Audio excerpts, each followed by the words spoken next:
Any questions? Does anyone want to ask a question in front of the group?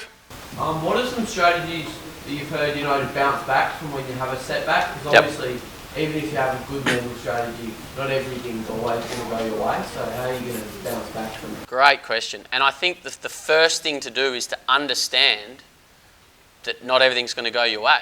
And it's hard. If you expect to do well every single time, you're going to never meet your expectation.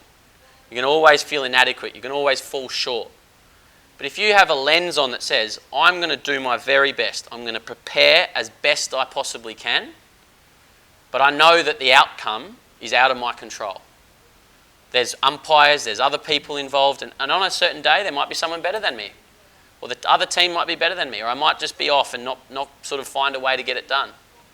If you can understand that and understand that all you can do is control what you can control, and that's rocking up on a Monday morning through to a Friday night and working your ass off, being the best you can be, being the best prepared you can be, then you let the outcome take care of itself. And the best athletes, it's really hard to do when you're young, because like I said before, we value ourselves on our performance. But the best athletes, they don't really care if they get a duck or 100, score 0 goals or score 5 goals, because they know that over a period of time, they're going to be good. They know that they'll get some hundreds, they'll get some ducks, they'll kick bags of goals, they'll miss out, they'll have good games and bad games. So that's where they're able to stay level. They don't get too high when they're doing well and too low when they're not doing well. They just go, it is what it is, I'm just going to rock up, keep getting better. Does that make sense? Great question. Great question. You've got to understand that you're not going to, even Steve Smith, who averaged 137 in that series, he gets ducks. We all have bad days. Your best footballers, your sort of favourite footballers or netballers, whatever, the best athletes all lose races and lose tennis matches, whatever. We all make mistakes because we're human, and you've got to understand and embrace that. Mistakes aren't bad. You're just talking about setbacks. What's your sort of take on injuries? First and foremost, it's getting a good diagnosis and getting good help from an expert, however that is, whether it's a physio or a doctor or whatever. I try not to talk too much about it because it's not in my field of expertise, but it's about managing it.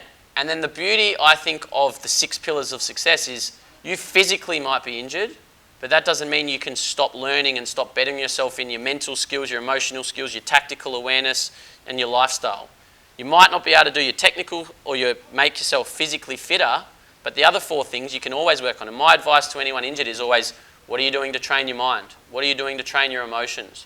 How are you bettering yourself in other ways? Are you reading? Are you learning? What can you do in those 6 pillars to make yourself better? Because it's not just about our technique and our physical body, which most people think it is. Most people think once they get injured, they're done. And I think the best athletes they have a moment to grieve. They're upset that they can't play, or they might have a period out of the game. Then they get over it and they say, how do I get better? I'm going to do my rehab. I'm going to get myself back on the park as soon as I possibly can. But in that time, I'm going to read books on certain topics. I'm going to meet new people. I'm going to learn a new skill outside of my sport. I'm going to learn to meditate. All sorts of things that when they are back playing, they're going to be a much better, well-rounded athlete. Great question. Yep. So I've just got a question. So when you're coming up against a better person, when you're batting, someone's bowling quicker than you used to, what are your strategies to overcome that? I guess it's just about trying to narrow your focus and get in the contest and not listen to the story that they're better than you. Because they might be having an off day. You might have your best day and you might beat them. So I think the best athletes just try and get themselves in the contest and manage themselves and do their best not to worry about what's happening over there. Whether that's on the other side of the tennis court, whether that's a golf opponent or whether that's a bowler, I think the best athletes just manage themselves as best they can, and they just try and execute their skill, and they do that by staying in the moment and staying focused. And whoever's they're playing against, they don't care. If they get out because they're better, they then go, well bowled, well played. They go away and they work hard on themselves to be better next time. And you might be 14 playing against a 16-year-old. You might be 15 playing seniors, and you're probably not expected to be at their level. But you might fail in that moment, and then it's about how do you learn from that and bounce back? How do you learn from that and go away and become better so that next time you're better? or in 6 months or 12 months or 2 years, you come up against them again, and they've maybe got a bit complacent or haven't put as much work in as you have, and you're better than they are then. So they might win in that moment, but it's the person, I say to all my athletes, and I might shatter a few dreams here, but no one remembers the best 15-year-old. No one remembers the best 17-year-old. The people that get remembered are the greats of the sport who are in their 20s and 30s who make a career out of it. So you might be the best right now in your field and for your age, or you might not be, but no one really cares. It's all about your long-term progress, your long-term development. What are you going to be doing when you're 23? That's when you can make a career and make some money, travel the world, become a hero. What are you going to be doing? LeBron James is 35. So if a 17-year-old's better than you now, that's not the end of the world. Just find a way to learn and continue to be better and be the best you can be at 22, at 24, at 28, at 35. Great question. All right, guys, I think you guys have had lunch, so thanks a lot for your time. If anyone wants to come up to the front.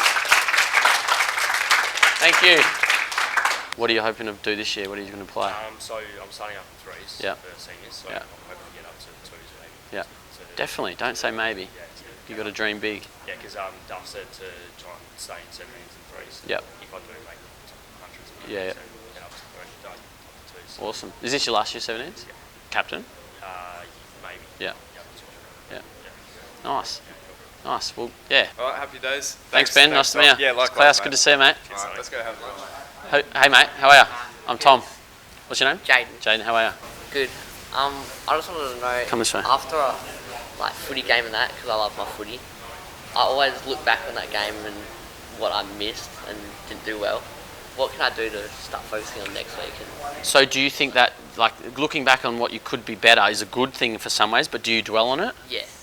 I think you've got to look at it from a lens of, okay, how do I take that and learn? Yep. What did I do well, and what can I do better next time? Yeah. And then you've got to realise that you have to have a moment where you just say, that's it, I'm done. Yeah. And you then focus on the next game. Yeah. And whether that is like Sunday night and you have a physical time that you stop, or whether that's after you've done a review or reflection. You think about what the AFL clubs do. They have a review or reflection on a Monday morning or a Tuesday morning. They look at the footage, they talk about that game, and then when they leave the room, it's done. They go train and prepare for the next week. Yeah. So you've got to sort of start thinking like that and understanding that you're not perfect. Yeah. You're never going to play the perfect game. Yeah.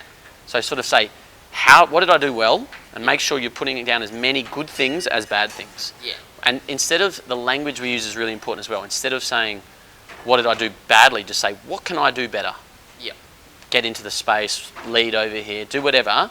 Think about just always as a learning opportunity. You're not a finished product and you never will be. Yeah. You might play AFL and be 34 and still be learning and trying to be better. Yeah. Yeah, so it's just try not to be perfect. And understanding mistakes are okay, that's where we learn. Yeah. So don't beat yourself up if you did make a mistake. Yeah. Yeah? Yeah. Does that help? Yeah. Good luck, mate. Yeah. Good luck. Thanks. Hey, bud. Hi, my name's Harry. Harry, how are you? Tom. Good, thanks. I was just wondering, because I play club and representative basketball. Yeah. I find myself really confident taking a lot of shots in club, but then representative, looking to pass it off more and not taking shots. Yeah. So I was just wondering. So that is because you're not probably valuing yourself enough at that level. At club, you're probably the big dog because you play reps, so you're at the higher end, and then at reps, you're not valuing or feeling like you're good enough at that level. Yeah? Come this way, mate. So I think you've got to trust yourself a bit more and say, if I can do it in club, I can do it in reps. It's the same shot. Like, it's the same thing, whereas in cricket as a batter, you might face better bowlers. In basketball, they might be slightly better defenders, but it's just still the same shot. Yeah. So you've got to change your story a little bit around reps and say, I'm just playing basketball. Like, forget what outfit you're wearing and forget who you're playing for, and instead just go, I'm just playing. And then that will mean that regardless if you're playing clubs, reps, or for Australia, you're just there playing ball and trying to be the best you can be. If you're open, you've got a shot, you take the shot. But you're valuing what reps means, and then that means that you're not trusting yourself or having a go. And like I said, if you miss 10 shots in a reps game right now, when you're 25, you're going to not know about that rep game. You're not going to remember. You will have learnt from it, and it will help you grow to be that player when you're 25, but it's not as important as you actually think it is right now. Yeah. Does that make sense? All right. So try and Forget about what colour you're wearing, who you're playing for, and just play. Just take that shot if you're free. Does that make sense? Yeah, it does. Alright, thank you. Good luck, mate. Good luck. Hey, mate. Hello. What's your name? Mason. Mason, how are you? Hey, I've got a footy grand final this afternoon. Yep. And I'll rate myself as a good player. Yep. But I need to know how to fire myself up before the game. Yep. Just today or in general? For pretty much every game. So I guess it comes back to you trying to understand yourself, like I spoke about. Do you need to listen to lots of music? Do you need to maybe try and watch yourself? If you've got any highlights, watch yourself when you were doing well to remind yourself you're good. It might just be some like, come on, like some self-talk that says, come on, I've got this, I'm ready, I'm going to be the best today. It might be talking to your parents and saying, why do you think I'm good? Why do you think, and getting them to sort of help reinforce things for you. And you're not going to have the answer today. It's a process that you've got to step through and try and understand and learn from all the time. Does that make sense? Yeah. But so for today, I think you want to go there and say, I'm going to be the best player today. I'm going to be the best player. I want the ball. I'm excited. I want the ball. Come on, give me the ball. Let's go. I'm going to have so much fun. And try and really be excited and happy rather than, what if I miss a shot? Who cares? The sun will come up tomorrow. Does that make sense? Yeah. It'll be okay. If you don't have a great game, it doesn't matter. You're still young. You've got heaps of time. You'll learn from it. As much as you want to do well and you want to win, it actually won't matter too much in the long term. So my advice to you is go there and have fun. Play with a smile on your face and want to be the best. Say, I want the ball. I'm excited. I can't wait to play today. Does that make sense? Yeah, it does. And then in terms of firing yourself up, it's just trying different things. Might be music, might be a speech, a motivational speech on YouTube. It might be something that your dad said. I don't know. You've just got to constantly be trying different things. Yeah? Yeah. Good luck, big man. Good luck. Enjoy it. Play with a smile on your face. Yeah. Hey, bud. Thanks for waiting. Jaden. Jaden, how are you? Thanks. I was just wondering, two things. How long have you been playing cricket for? I started when I was 10, and so I'm 32, so 22 years. And I'm a footy player, and we're pretty close to grand final stuff. I was just wondering, like, how can I, like, motivate myself and everything to... Yep. Did you hear what I just said to the other boy? Yeah, a lot of it. Yeah, I think it's just about just saying, oh, I can't wait for the contest. Give me the ball. I want to play. And just hunt the ball without worrying or focusing on what happens if you lose or miss or make a mistake. Because the bigger the game, the more we start worrying about the consequences of not succeeding. And the best players, they try not to focus on those consequences. They just go, come on, let's play. Give me the ball. I want the ball. I want to play. I can't wait to play. And they just hunt and they want the moment. They hunt the moment. And that they're not scared of failing. And it's hard to do. It's hard to do. So the self-talk of let's go, give me the ball, I'm really excited, will help you go away from, well, what if I miss? What if I'm not good enough? You'll still have those thoughts, but it's trying to shift your energy and your attention to another thought of, come on, let's just have fun today. Let's go and get it. Let's just have fun. I'm playing footy because I love it. Not because I'm getting paid or because I need to be the best player. I'm playing because I love it. Let's go and have fun and get after it. Does that make sense? Yeah. And hopefully that'll motivate you and take a bit of pressure off you. Yeah? All right. Good luck. Good luck. Well done. Thank Good on you, Jaden. Well, Legends talk done. Went for about nearly an hour. A little bit of Q&A at the end with a few kids.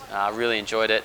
Bit of nerves and anxiety at the start, but once you're into it, I absolutely love that sort of thing. Love the Q&A and answering questions, helping people with their struggles or what they're sort of worrying about, and hopefully, yeah, inspired a few kids, gave a bit of value, and they can go and implement those lessons and those learnings into their sport and their life. There was a few footy players, a basketballer at the end there, so awesome to cross over different sports, but still share my message of the mental and emotional skills being the key to peak performance. So hope you've enjoyed this video. I hope you've learned something, and yeah, just never-ending journey of continuing to learn and develop ourselves in all 6 pillars of success.